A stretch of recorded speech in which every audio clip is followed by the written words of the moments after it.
Alright, let's talk about some Freemasonry symbols.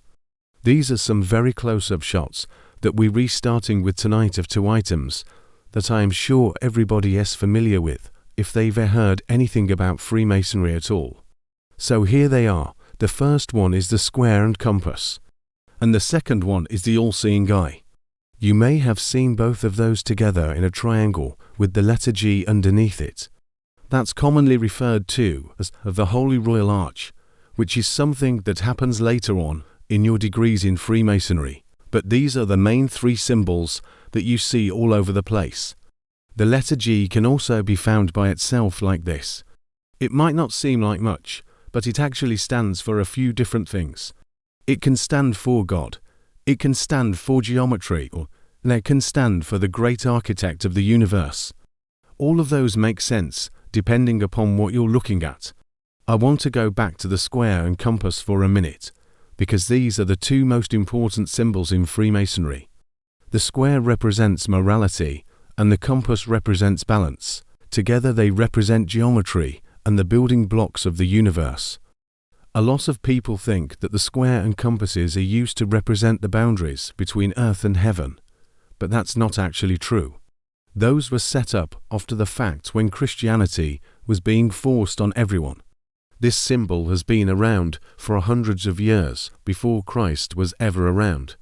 So even though people try to force that meaning onto it, it doesn't really fit. To get the truth behind this, you have to go back to ancient Egypt and other places where they used similar symbols to denote geometry.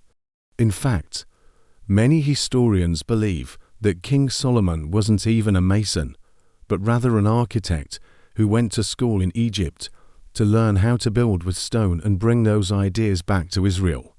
Because of this influence from Egypt and other places, there is a lot of connections to paganism, and that is where people come up with a lot of their conspiracy theories. They say that Masons are still worshipping pagan gods in their rituals. But again, that's just because these symbols predate Christianity by so much. People are always trying to tie everything back into the Bible, but sometimes things just happened before then, and that's just how it is. Anyway, that's why the square and compass are important. Now this next one you may have never seen before. It looks like a letter G with a triangle on top of it. Now that little triangle is called an equilateral triangle, and it is made up of 3 equal sides and 3 60-degree angles. Why is that important? Well, that's the same shape as the pyramids of Egypt. In fact, that's how they got the name pyramid in the first place. It's because the Egyptians built pyramids, but then they took that design and applied it to geometry. So the equilateral triangle represents the physical world. The letter G underneath represents the spiritual world. So together they represent the perfect meeting point between earth and heaven. Alright, now that we've covered the big 3, let's take a look at some lesser-known symbols. Here's one that you may have never seen before. I guarantee you've seen the finished product, but probably never thought about what it means. This symbol represents the beehive. Yes, the beehive. Do you know why a beehive is important? Because bees work together. They're industrious and organized, and they produce honey, which is a sweet treat that everybody enjoys. So this symbol represents industriousness, teamwork, organization, and sweetness. There's a few other small ones that I want to show you here. First is the letter J inside of a triangle. The J stands for Jachin, which is one of the pillars of the Temple of Solomon. He had 2 pillars out front that held up a capital letter H. They were placed there to mark the establishment of his order. In the middle was a smaller pillar that held the letter B, which stands for Boaz. So between the 2 of them, you had Boaz and Jachin, which symbolize strength in establishment. If you see a picture with just the 2 big letters, that's supposed to represent strength and establishment. If you see one with the middle pillar and all 3 letters, that represents strength, establishment, and wisdom. Here's another one you may not have heard of. It looks like a checkerboard floor. Some people will tell you that it represents the battle between good and evil, light and dark, God and Satan, heaven and hell. Basically that each square is a representation of the opposite side. It's supposed to show the duality of our nature, where we all have good and evil inside of us, and we're constantly fighting that battle.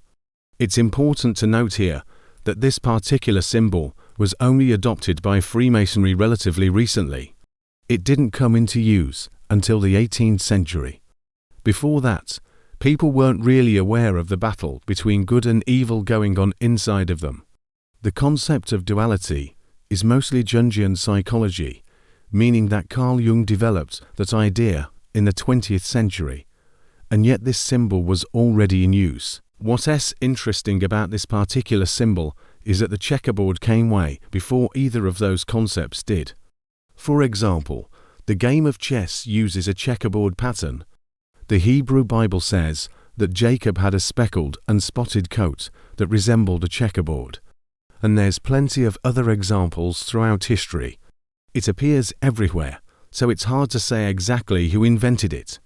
Some would argue that it was meant to symbolize good and evil, but others would say that the meaning comes after the fact. After all, how could anyone have known that we had a battle between good and evil going on inside of us? We didn't even know what evil was until we had the concept of good. So it's hard to say what came first, the chicken or the egg. Here's another one. It looks like an hourglass. How do you think this relates to Freemasonry? Well, it represents mortality, meaning that we all have a limited amount of time on Earth. Remember, this is one of the lesser-known symbols. So if you start seeing it all over the place, now you'll know what it means. Now let's get into the conspiracy theories. Because there's a lot of people out there who think that all of these symbols are hiding a secret code. Take this cathedral, for example. Some people claim that the squares and compasses were purposely put here upside down to symbolize the inverted worship of the snake god, which is Lucifer. They say that Freemasons turned away from God and instead worship the devil. As proof, they point to the all-seeing eye and claim that it's really the eye of Lucifer, which is watching over his followers. But if you ask any Mason, they'll tell you that the eye belongs to God. That's why it's called the all-seeing eye, because God sees everything and He's watching over us at all times. He wants us to remember that we aren't alone and He is there to help us if we need Him. Now let's take a look at this monument in Washington, D.C. Some people claim that the square and compass are upside down here too, which again would represent the worship of Lucifer. And if you notice, the letters G aren't capitalized, so they must be referring to the goat god, which is the horned god of the pagans. But really, it's just a simple oversight that they forgot to capitalize the letter G. Most likely, this isn't a secret code at all, but there are other places where they appear. For example, on dollar bills, there's a pyramid with the letter G underneath it. Some people believe that this G stands for the goat god, but there's a much simpler explanation. The dollar bill was designed in the early 1800s, when the word gay was a common slang term for someone who was cool. It was widely used during World War II and was especially popular among soldiers. So the G on the dollar bill most likely stands for gay, referring to the hard work that went into making this currency. Now this last one is the weirdest of all. It seems like the letter G is popping up everywhere. Look at the Great Seal of the United States. There's a pyramid with a banner that reads Annuit Coeptis, which means it favors our undertakings. But look closely, the word coeptis is missing a letter. It should read coeptis, but instead it reads coeptis.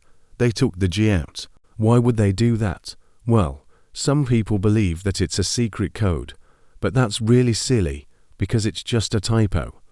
There's no hidden message here. It just slipped through the cracks. So what do you think?